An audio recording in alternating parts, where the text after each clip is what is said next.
England, March 1943.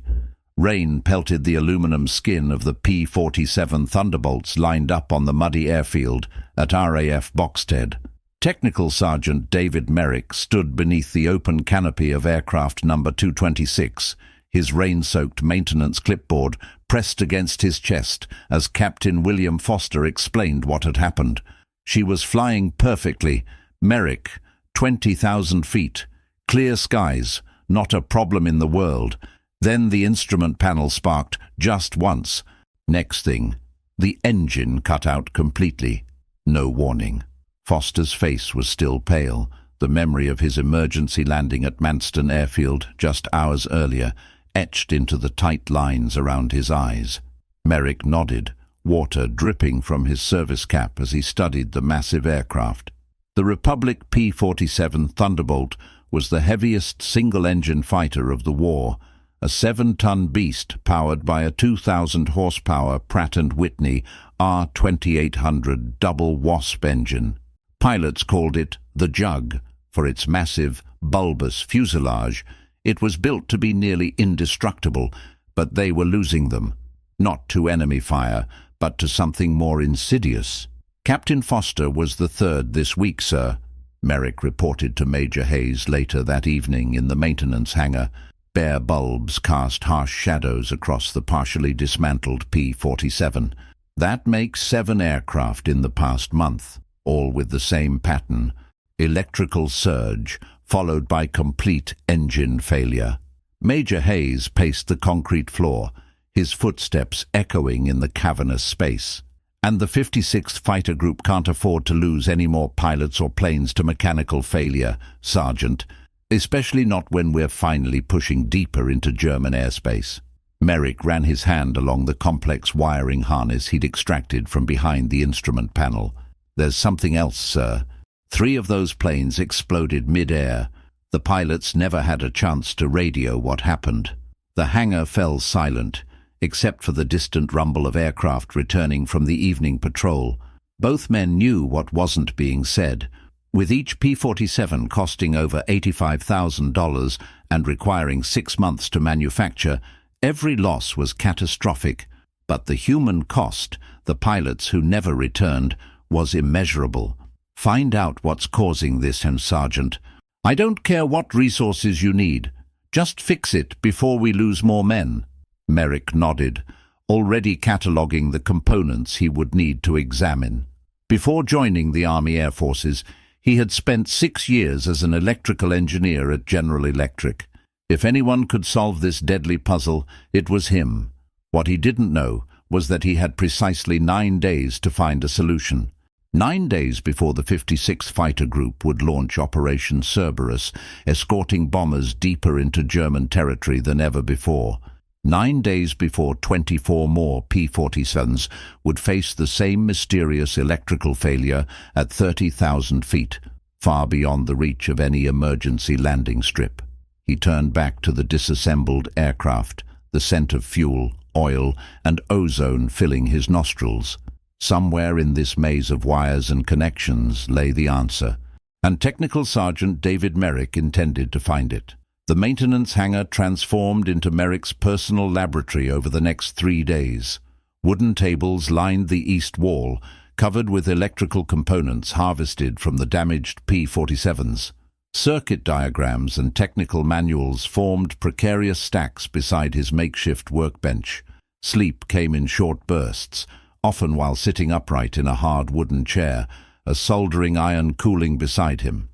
"You're looking at it wrong, sir," Private Jenkins said on the morning of the 4th day. The young assistant handed Merrick a steaming mug of coffee, then gestured toward the components spread across the table. "We keep focusing on what's broken. Maybe we should be looking at what's different about the planes that didn't fail." Merrick paused, the coffee halfway to his lips. It was an obvious approach, but one he'd overlooked in his exhaustion.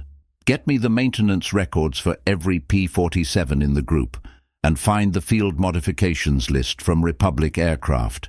The pattern emerged slowly. By midnight, with the help of 3 other electricians, Merrick had created a comprehensive chart. Red pins marked aircraft that had experienced failures. Blue pins showed those that operated without incident. The correlation was subtle, but unmistakable.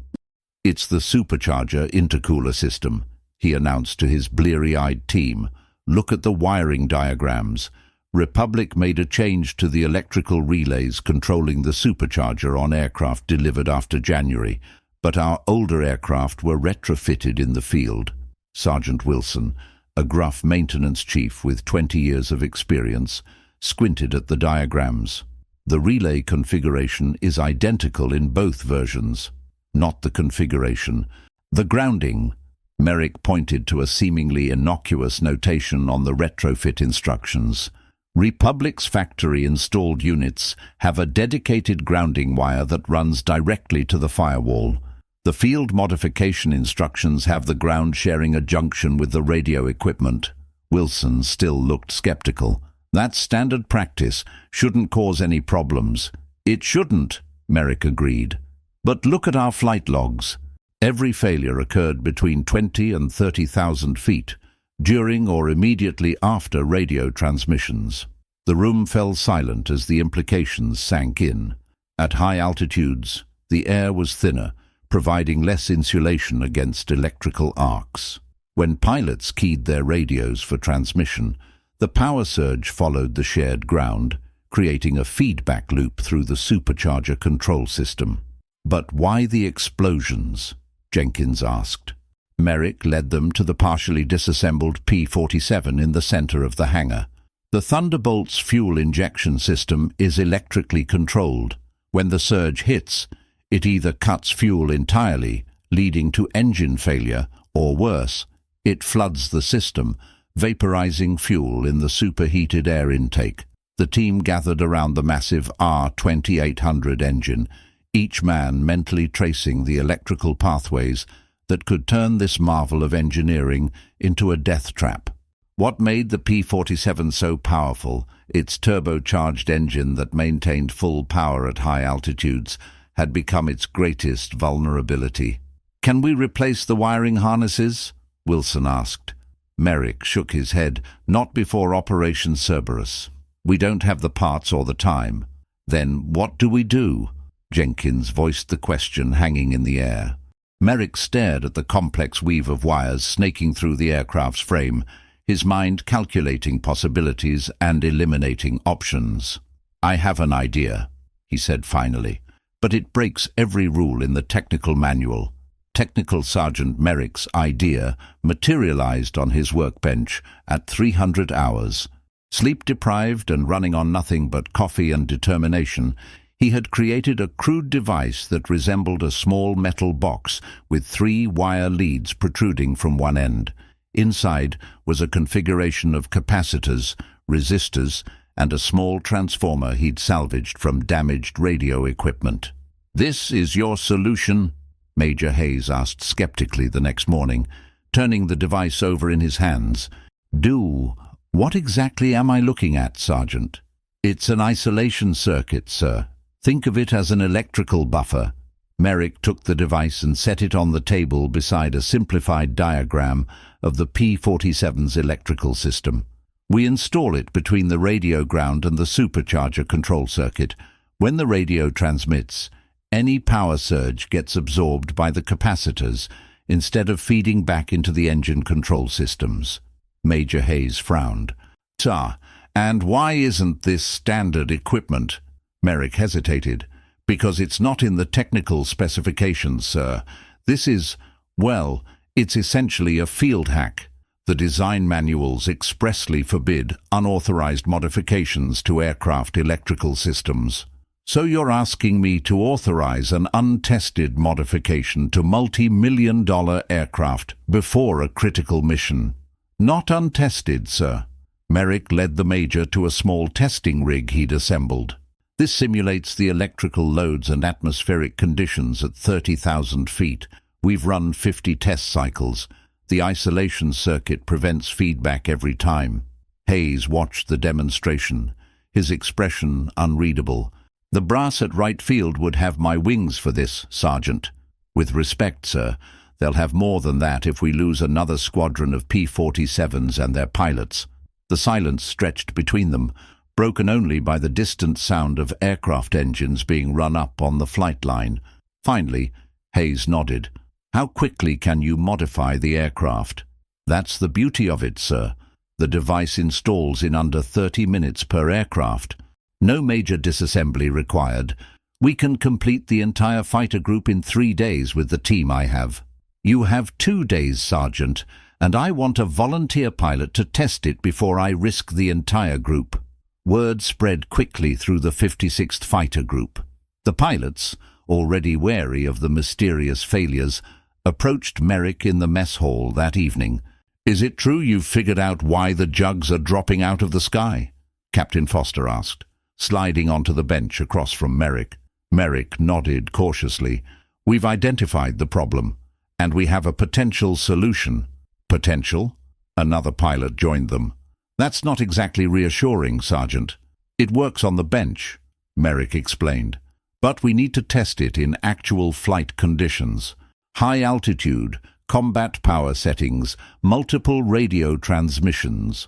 The pilots exchanged glances. Despite their bravado, each man had seen the wreckage of exploded P-47s, had lost friends to the mysterious electrical failures. Fear was a constant companion in combat, but this was different. An invisible enemy lurking within their own aircraft. "I'll test it," Foster said finally. "My aircraft's already in maintenance. Might as well be the guinea pig." Merrick spent that night installing the first isolation circuit in Captain Foster's P-47. His hands moved with delicate precision despite his exhaustion, securing the small device behind the instrument panel where it connected to the main wiring harness. The modification wasn't elegant, a foreign object nestled among factory-perfect wiring, but it was his best hope. At dawn, Foster climbed into the cockpit for the test flight. Merrick stood on the tarmac, clipboard in hand, as the massive fighter roared down the runway and climbed sharply into the cloud-scattered sky. For the next 3 hours, Foster would put the aircraft through its paces, pushing to maximum altitude and power while making continuous radio transmissions. Merrick's team didn't speak as they waited. Each man understood the stakes. If this failed, they would need to ground the entire fighter group, leaving bomber formations unprotected during the upcoming operation. Or worse, they would send pilots into combat with aircraft that might become lethal to their own operators. The distinctive rumble of the P-47's engine announced Foster's return before the aircraft appeared on the horizon. When the fighter touched down and taxied to the hardstand, Merrick was already jogging toward it. Foster cut the engine and pushed back the canopy, his expression unreadable beneath his flight goggles and oxygen mask. Then he smiled. "Your crazy box worked, Sergeant," Foster called down, ran her up to 32,000 feet, keyed the radio the entire time. Engine never even hiccuped. Relief washed through Merrick. Any unusual instrument readings, temperature spikes in the electrical system. Foster shook his head as he climbed down. "Smooth as silk. Whatever your contraption does, it works." He clapped Merrick on the shoulder. "Now you just need to put one in every jug before we head to Germany." Merrick nodded, already mentally calculating the hours of work ahead. 2 days. We can do it in 2 days. What he didn't say was that every modification would need to be hidden from the technical inspectors who routinely examined the aircraft. What he was doing violated every maintenance protocol in the book. If discovered during a standard inspection, his career would be over, possibly facing court-martial for unauthorized modification of combat aircraft. But if it saved pilots' lives, Merrick would gladly accept the consequences. Dawn, April 17th, 1943. A pale sun struggled to penetrate the mist hanging over RAF Boxted as pilots of the 56th Fighter Group gathered for the mission briefing. Operation Cerberus would take them deeper into German airspace than any previous escort mission, protecting B-17 flying fortresses targeting industrial facilities in the Ruhr Valley. Technical Sergeant Merrick stood at the back of the briefing room, his face etched with fatigue. For 48 hours, his team had worked in continuous shifts, installing the isolation circuits in all 36 P-47 Thunderbolts assigned to the mission. The final aircraft had been completed just 3 hours earlier. Maximum altitude will be 29,000 feet, the operations officer was saying, tracing the flight path on a large wall map. Total mission time approximately 6 hours, with 4 hours in enemy territory. Radio discipline is essential, but maintain contact with your flight leaders when encountering enemy aircraft. Merrick felt a knot form in his stomach. 4 hours of intensive radio communication at high altitude, precisely the conditions that had triggered previous failures. Colonel Hubert Zemke, commanding officer of the 56th, concluded the briefing with a stern reminder. This is the deepest penetration escort yet attempted with the P-47. The bombers are counting on us. The men inside those B-17s will have no other protection in the target area. As the pilots filed out to their aircraft, Captain Foster paused beside Merrick. "Your modification still working in my bird?" Merrick nodded. 3 successful test flights. No issues. Let's hope the rest are as reliable. Foster adjusted his flight gear. "I'll let you know when we get back." If we get back, the unspoken thought hung between them. At 07:05 hours, the first P-47 thundered down the runway, followed in 30-second intervals by the rest of the group. Merrick watched from the control tower, counting each aircraft as it lifted into the early morning sky. 36 Thunderbolts, 36 modified electrical systems, 36 pilots whose lives now depended on his unauthorized innovation. "Nothing to do now but wait," Major Hayes said quietly, standing beside him. "And pray," Merrick added. The waiting was excruciating. In the maintenance hangar, Merrick busied himself with routine tasks, but his mind remained with the fighter group, now hundreds of miles away over hostile territory. Every few minutes, he checked his watch, mentally tracking their progress. By now, they would be at maximum altitude. By now, they would be making contact with the bomber formation. By now, they would be encountering enemy fighters. At 12:40 hours, the radio crackled with the first return message. The 56th was on its way home. Merrick hurried to the flight line, counting the minutes until the first aircraft would appear on the horizon. They began returning at 13:15 hours. Merrick counted each one, scanning the sky for stragglers.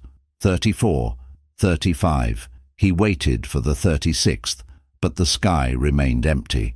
Holcomb took damage from a 109, Foster reported after landing, his flight suit stained with perspiration.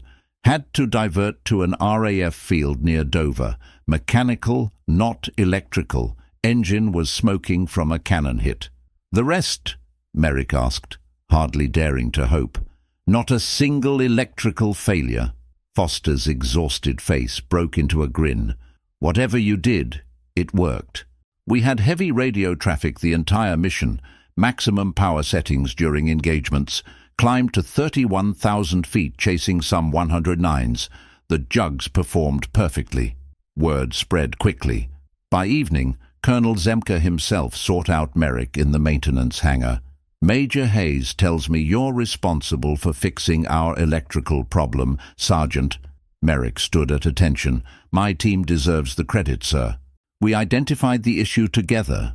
Zemke waved away the modesty. "Hayes also tells me your solution isn't exactly by the book." "No, sir.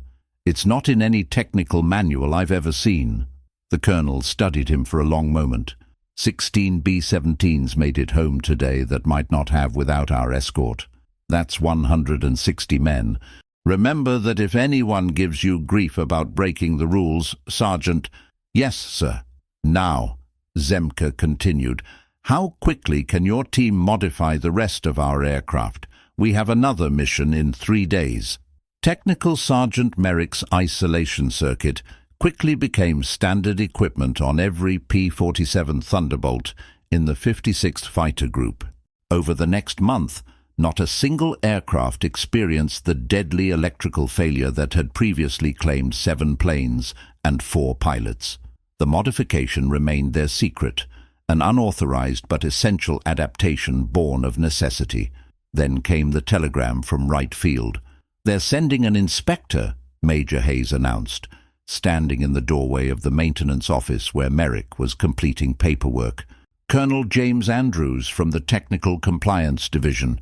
Apparently, our success rate has raised some eyebrows at headquarters." Merrick set down his pencil. "When?" "He arrives tomorrow, and he's specifically tasked with examining our electrical maintenance procedures." Hayes's expression was grim. "This could go very badly, Sergeant." The implications were clear. Every modified P-47 in the group represented a violation of technical orders. If discovered, Merrick would face severe disciplinary action, possibly court-martial. But removing the isolation circuits would reintroduce the deadly flaw into their aircraft. "We can't remove them, sir," Merrick said firmly. "Not after what we've seen." Hayes nodded. "I agree, but the Colonel won't see it that way. Technical compliance inspectors live by the book. Then we need to get our modification into the book. Officially approved." "In 24 hours?" Hayes shook his head. "Impossible. The approval process takes months, even in wartime." Merrick considered their options, each more problematic than the last. Hide the modifications. Too risky. The inspector would certainly perform detailed examinations. Remove them temporarily. That would leave the aircraft vulnerable during the next mission. Admit everything and face the consequences. That might ground the entire fighter group. "Sir," he said finally, "I have an idea, but I'll need to speak with Colonel Zemke." The plan they devised was audacious. Instead of hiding their unauthorized modification, they would present it as their solution to the deadly problem plaguing P-47s throughout the 8th Air Force. The key was convincing Colonel Andrews that the isolation circuit was worthy of official adoption before he realized it was already installed in every aircraft.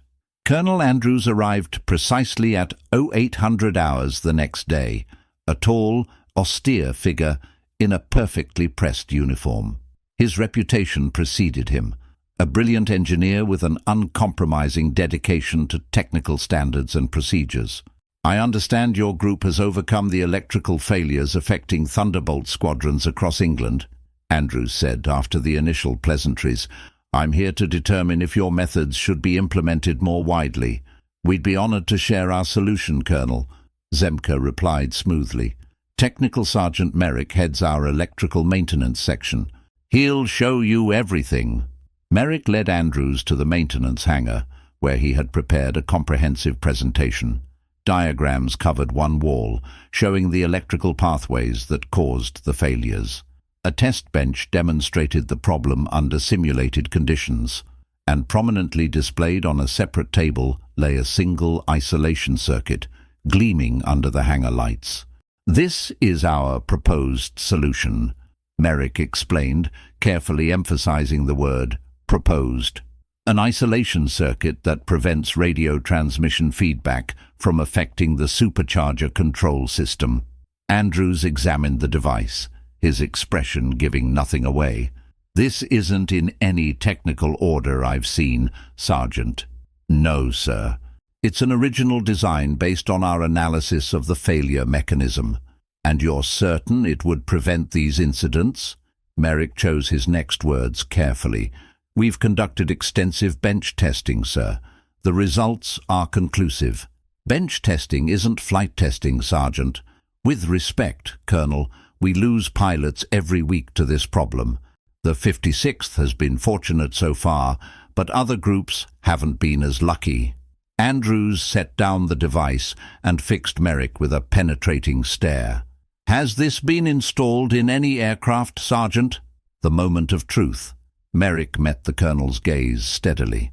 "We were hoping for your authorization to conduct a test installation and flight evaluation, sir." Not technically a lie. They did indeed hope for his authorization, retroactive though it might be. Andrews considered this, tapping his fingers against the workbench. Your analysis is sound, Sergeant, and this problem needs solving yesterday. He straightened. I'm authorizing a field test. Install your device in 3 aircraft and run a full evaluation. I'll remain here to observe the results. Yes, sir. Thank you, sir. Merrick maintained his composure, though inwardly he was calculating rapidly. They would need to remove the devices from most aircraft and reinstall them in just 3, creating the illusion of an initial test. How soon can you have the test aircraft ready? Andrews asked. The installation is relatively simple, sir. We can have 3 aircraft prepared by tomorrow morning. Andrews nodded approvingly. Excellent. I'll observe the installation process personally. Merrick felt a cold knot form in his stomach.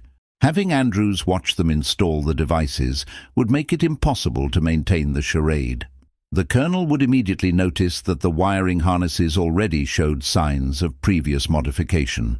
That evening, Merrick gathered his team behind the maintenance hangar, out of earshot of the visiting colonel.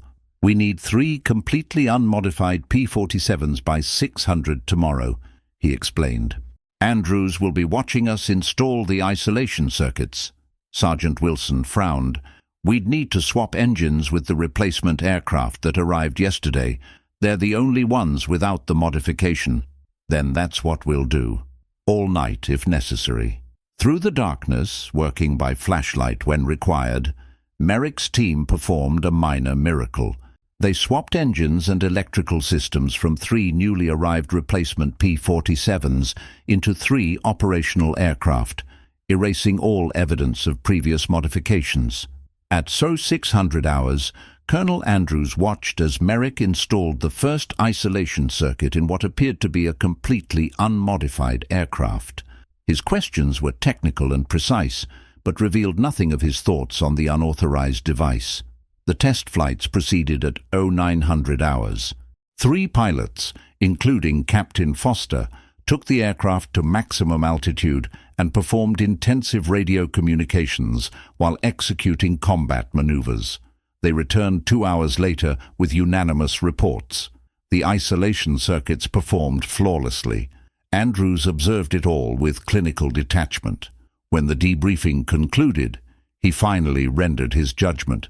Your solution is unorthodox, Sergeant Merrick, but effective.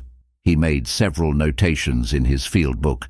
I'm recommending immediate implementation across all P-47 units in the European theatre, pending formal technical order amendment. Merrick allowed himself a small sigh of relief. Thank you, sir. Andrews closed his notebook and fixed Merrick with a knowing look. Interesting, though, that your group hasn't experienced any electrical failures recently, almost as if your aircraft were already protected somehow. The hangar fell silent. Merrick felt the weight of every unsaid word hanging in the air between them. Finally, Andrews continued. War necessitates improvisation, Sergeant. Sometimes getting the job done matters more than how you get it done. He glanced around at the assembled maintenance crew. I'll expect complete technical documentation of your device on my desk at Wright Field within 30 days. Make sure the schematics are precise. Every P-47 in the 8th Air Force will soon depend on them.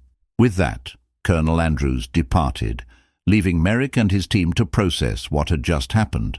They had received not just approval, but official sanction for their unorthodox solution. More importantly, they had been granted tacit forgiveness for breaking the rules to save pilots' lives.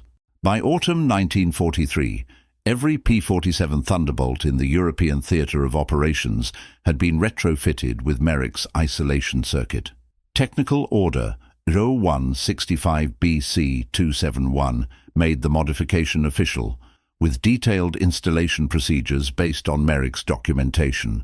In maintenance hangars across England, the device became known informally as the Merrick Box, though the sergeant himself took pains to credit his entire team.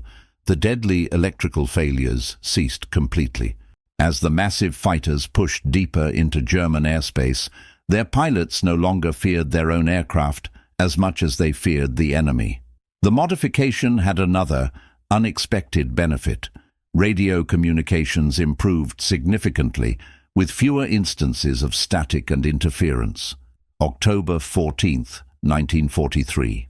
The 56th Fighter Group flew escort for a massive bomber formation targeting ball-bearing factories in Schweinfurt. The mission would later be known as Black Thursday for the bombers, with 60 B-17s lost to enemy action. But the P-47s of the 56th performed their escort duties flawlessly, their electrical systems functioning perfectly despite intensive combat conditions. After the mission, a letter arrived for Technical Sergeant Merrick from Republic Aviation Corporation. The manufacturer had analyzed his isolation circuit design and was implementing a variation of it in all new production P-47s. The letter included a job offer, a senior engineering position waiting for him after the war. In December, Merrick received transfer orders. The Army Air Force's Technical Division wanted him at Wright Field, working on solutions to other aircraft electrical problems plaguing frontline units. Before departing England, he stood one last time in the maintenance hangar at RAF Boxted, looking at the row of P-47 Thunderbolts being serviced for the next day's mission. "Your crazy wire box saved more lives than anyone will ever know," Captain Foster said, joining him. "Not bad for an unauthorized modification." Merrick smiled slightly. "Sometimes the best solutions don't come from the manual. The men wanted you to have this." Foster handed him a small wooden box. Inside was a miniature replica of the isolation circuit, mounted on a plaque. Inscribed beneath it were the words, "For the current that kept us flying." Technical Sergeant David Merrick's crazy wiring trick ultimately found its way into the electrical systems of 16 different aircraft types by war's end. Engineers at Republic Aviation refined and improved the design, incorporating it into the P-47D production line. The final version was smaller than Merrick's original, more elegant in its construction, but functionally identical. The official technical history of the P-47 Thunderbolt, published by the United States Air Force in 1950, contains a footnote on page 247. Electrical system failures at high altitude were eliminated in early 1943 by the implementation of an isolation circuit designed by ground crew personnel of the 56th Fighter Group. This modification, while initially unconventional, proved essential to the aircraft's combat performance and was responsible for saving an estimated 98 aircraft and 73 pilots between April 1943 and May 1945. What the history doesn't record is that those numbers represent only the P-47s that would have been lost specifically to electrical failures. It cannot account for the bombers protected by fighters that would otherwise have fallen from formation. It cannot measure the strategic impact of missions that would have failed without reliable escort. And it cannot quantify the value of a single idea, born of necessity and implemented against regulations, that changed the current of the air war over Europe one aircraft at a time.